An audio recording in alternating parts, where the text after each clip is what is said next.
Hi, today I'm HardReset.Info Poco M5s and I'll show you how to change notification sound on this device.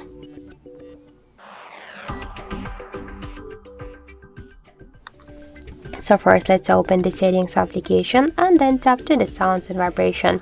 Here we'll see notification section and tap here once to open the notification sounds. Here we can use the online notifications, but you should be sure that you are connected to internet, to Wi-Fi or another mobile data. So now we can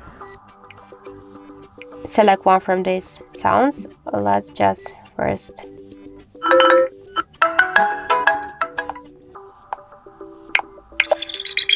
so now we can select one from these ringtones. Click here to this bell icon and select this ringtone, tap to OK.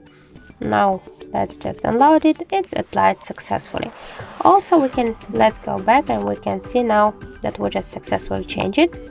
Also, if you don't want to use the online notification sounds, you can use your default sounds. So switch after that ringtones to profile, click here into ringtones and select one from these available sounds on your device. Just click here to apply, tap to OK, and that's it. So as can you see, we just successfully changed it again. So thank you for watching, and if you find this video helpful, don't forget to leave a like, comment and to subscribe our channel.